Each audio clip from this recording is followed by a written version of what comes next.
안녕하세요. 73세 된 권옥분입니다. 저는 30년 동안 동네에서 약국을 운영했던 사람입니다. 43세에 시작해서 68세까지 정말 하루도 빠짐없이 약국을 지켰죠. 아침 7시에 문을 열어서 밤 9시에 닫을 때까지 온 동네 사람들의 건강을 책임졌습니다. 그때는 정말 바쁘고 힘들었지만 보람도 컸어요. 감기약 하나를 드려도 언제 드셔야 하고 무엇과 함께 먹으면 안 되는지 꼼꼼히 설명했거든요. 특히 어르신들이나 만성질 환자분들은 약이 많아서 더욱 신경 썼습니다. 다른 약과 함께 먹었을 때 어떤 부작용이 있을 수 있는지 모두 알려드렸죠. 30년 동안 하루도 빠짐없이 약학 수첩에 모든 걸 기록했습니다. 어떤 약을 누가 얼마나 먹었는지, 어떤 증상이 나타났는지 전부 다요. 그래서 동네에서는 약 먹는 법을 모르면 저한테 물어보라고 할 정도였어요. 의사 선생님들도 저를 인정해 주셨고 환자분들을 많이 의뢰해 주셨습니다. 그런데 5년 전에 나이가 들어서 약국을 정리했어요. 68세면 충분히 일했다 싶어서 후배 약사분께 넘겨드렸죠. 매각 대금으로 1억 2천만 원을 받았고 지금까지 모아둔 돈과 합쳐서 2억 정도는 됩니다. 남편도 8년 전에 정년퇴직해서 둘이 기초연금 52만 원 받으면서 살고 있어요. 문제는 3년 전에 치매 진단을 받은 거예요. 물론 아직 경증이라서 일상생활하는 데는 별 문제 없습니다. 가끔 며칠 전 일을 깜빡하거나 약속 시간을 헷갈리는 정도죠. 하지만 30년 동안 몸에 밴 약에 대한 지식은 여전해요. 오히려 요즘은 더 꼼꼼해진 것 같습니다. 그런데 고등학교 3학년인 손자 민준이가 문제예요. 이 아이가 저를 완전히 무시하거든요. 뭘 조금이라도 말하면 할머니는 치매라서 헛소리한다는 식으로 대답해요. 작년 여름이었나요? 민준이가 감기에 걸려서 감기약을 먹고 있었어요. 그런데 그 아이가 감기약이랑 함께 에너지 드링크를 마시고 두통약까지 같이 먹더라고요. 그래서 제가 말했죠. 민준아, 그렇게 같이 먹으면 안 돼. 카페인이 너무 많아져서 심장이 빨리 뛸 수 있어. 그랬더니 민준이가 뭐라고 하는지 아세요? 할머니는 치매라서 헛소리예요. 감기약이랑 에너지 드링크가 무슨 상관이에요? 그 순간 정말 가슴이 확 막히더라고요. 30년 동안 쌓아온 전문성이 한순간에 치매 헛소리가 되어버린 거예요. 손이 떨리고 가슴이 답답해서 그날 밤 잠을 한숨도 못 잤습니다. 더 속상한 건 아들 부부의 반응이었어요. 며느리가 저한테 조심스럽게 말하더라고요. 어머니, 민준이가 입시 스트레스로 예민한 시기니까 너무 신경 쓰지 마세요. 아들도 엄마, 민준이가 싫어하니까 약 이야기는 좀 자제해 주세요라고 하더군요. 그때부터 정말 힘들었어요. 뭘 말해도 치매 할머니의 헛소리 취급을 받으니까요. 민서도 오빠 따라서 할머니 말은 별로 안 듣더라고요. 30년 동안 쌓아온 신뢰가 치매 진단 하나로 다 무너져 버린 느낌이었습니다. 그런 일들이 계속 반복되더라고요. 민준이가 소화제를 하루에 3번씩 먹는 것 같아서 너무 많이 먹으면 위가 약해진다고 했더니 또 헛소리래요. 며느리가 혈압약이랑 감기약을 함께 먹으려고 할 때 상호작용을 확인해 봐야 한다고 말씀드려도 치매 때문에 헷갈리시나 봐라는 대답만 돌아왔어요. 정말 우울했습니다. 내가 정말 헛소리하는 건 아닐까, 치매 때문에 판단력이 흐려진 건 아닐까 하는 생각까지 들더라고요. 그래서 혼자서 30년 동안 모아둔 약학 자료들을 다시 뒤적이면서 확인해 봤어요. 내 기억이 맞나, 내 지식이 틀린 건 아닌가 하면서요. 하지만 확인해 볼 때마다 제가 맞았어요. 동네 약국에서 봉사활동을 할 때는 여전히 사람들이 제 말을 귀담아 들었고요. 다른 약사 선생님들도 제 조언을 인정해 주셨습니다. 그런데 정작 가족들만 제 말을 믿지 않는 거예요. 그러던 중 결정적인 사건이 일어났어요. 올해 초였는데 민준이가 또 감기약을 먹고 있더라고요. 그런데 이번에는 진통제까지 추가로 먹고 에너지 드링크도 하루에 2캔씩 마시는 거예요. 며칠 후에 민준이가 어지럽다고 하고 심장이 빨리 뛴다고 하더라고요. 저는 바로 알았어요. 카페인 과다 섭취에 진통제까지 겹쳐서 생기는 증상이라는 걸요. 그래서 다시 한번 말했죠. 민준아, 약을 너무 많이 먹고 있어. 특히 카페인이 들어간 음료랑 같이 먹으면 위험해. 그런데 민준이가 또 그러더라고요. 할머니 또 헛소리세요? 그냥 컨디션 난조인 거예요. 치매 걸린 사람이 뭘 안다고. 그때 정말 화가 났어요. 아니, 분노보다는 결심이 서더라고요. 내가 헛소리 하는지 아닌지 정확히 보여주겠다고요. 30년 동안의 전문성이 치매 때문에 사라지는 건 아니잖아요. 그날부터 제가 뭘 했는지 아세요? 30년 동안 쓰던 낡은 약학 수첩을 다시 꺼내 들었어요.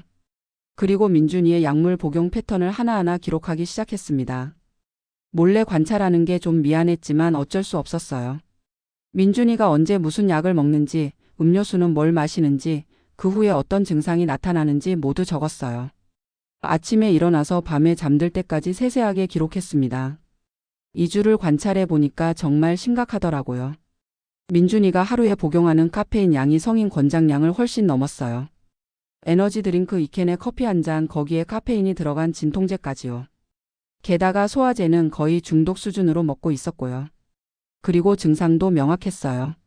심계항진, 어지러움, 두통, 불면증, 위장 장애까지. 전형적인 카페인 과다 섭취와 약물 남용 증상이었습니다. 집중력 저하로 공부도 제대로 안 되고 있었고요. 한 달 동안 A사 용지 10장 분량의 상세한 기록을 완성했어요. 복용 시간, 약물과 음료의 정확한 조합, 나타나는 증상, 지속 시간까지 모든 걸 적었죠.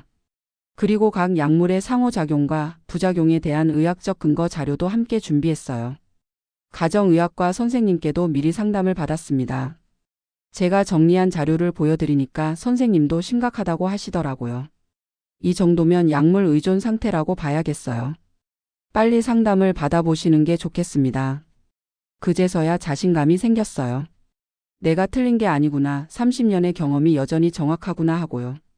치매가 있어도 전문 지식만큼은 살아있다는 걸 확인했습니다. 그래서 아들 부부를 불렀어요. 성민아, 은정아, 중요한 이야기가 있으니까 시간 좀 내줘. 민준이 약물 복용에 대해서 정말 심각하게 이야기해야겠어. 처음에는 또 어머니가 과민 반응하신다는 식으로 나오더라고요. 그래서 제가 한 달 동안 기록한 자료를 펼쳐놨어요. A사 10장에 빼곡히 적힌 관찰 기록과 의학적 근거 자료들을요. 이게 치매 환자의 헛소리인지 한번 보세요. 가정의학과 선생님도 심각하다고 하셨어요. 지금 민준이는 약물 의존 상태예요. 아들 부부의 표정이 완전히 바뀌더라고요. 제가 준비한 자료가 너무 체계적이고 전문적이어서 반박할 수가 없었던 거죠.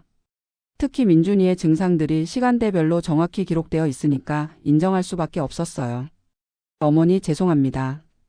저희가 너무 안이하게 생각했네요.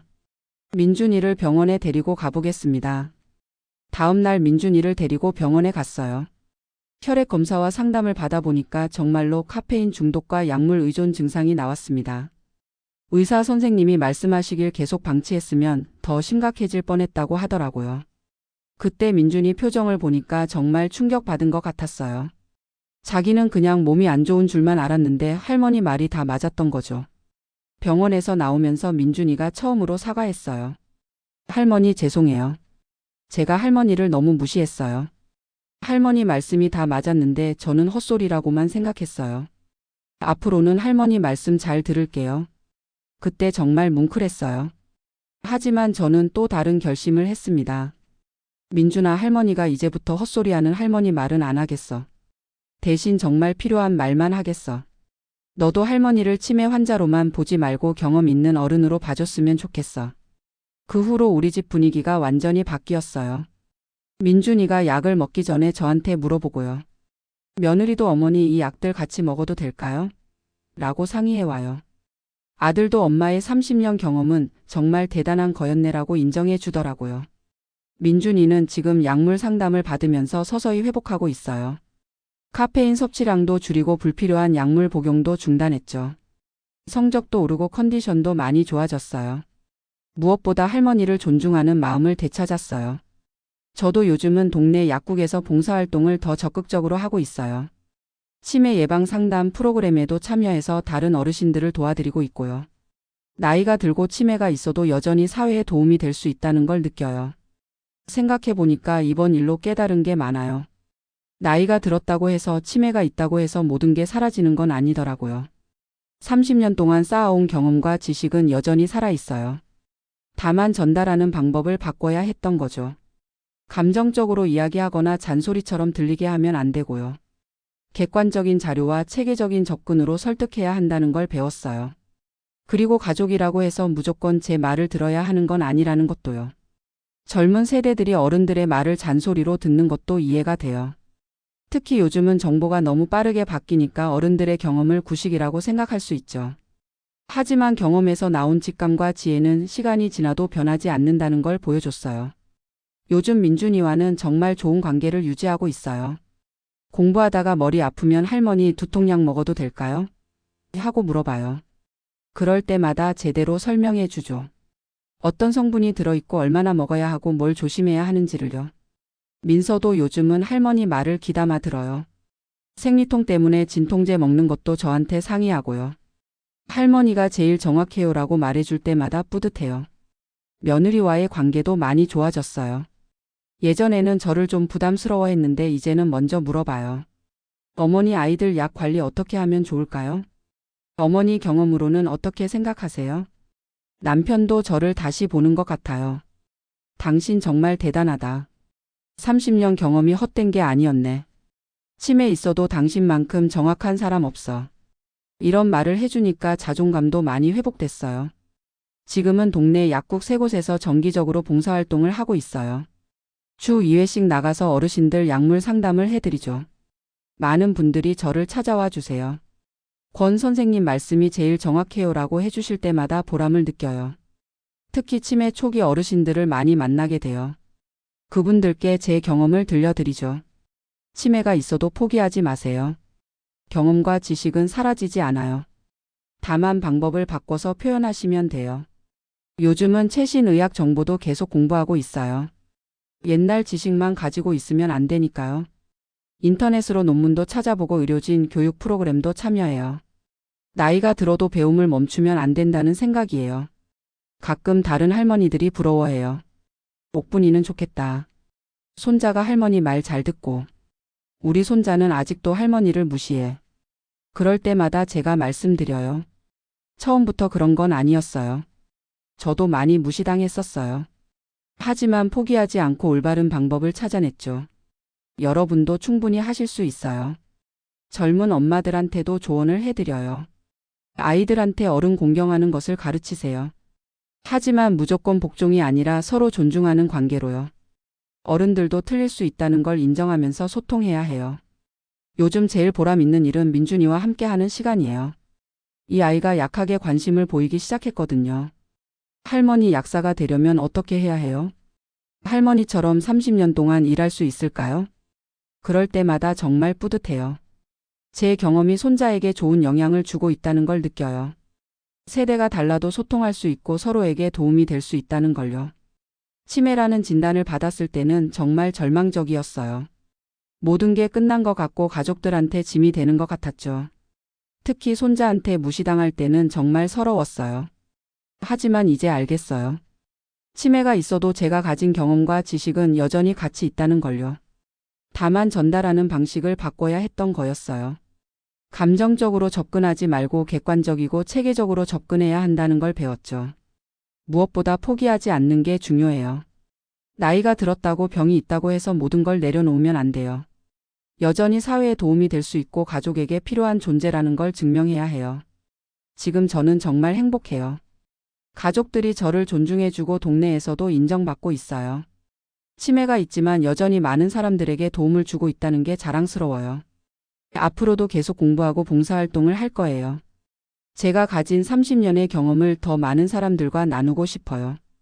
특히 저처럼 무시받고 있는 어르신들께 희망을 드리고 싶어요. 나이가 숫자일 뿐이라는 말이 맞는 것 같아요.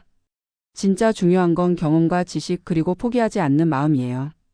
여러분도 절대 포기하지 마세요. 여러분의 경험은 반드시 빛을 발할 때가 올 거예요. 마지막으로 젊은 분들께 부탁드리고 싶어요. 어른들의 말이 잔소리로 들려도 한 번은 귀담아 들어주세요. 그 속에 오랜 경험에서 나온 지혜가 숨어 있을지도 모르니까요. 그리고 나이 드신 분들을 무시하지 마세요.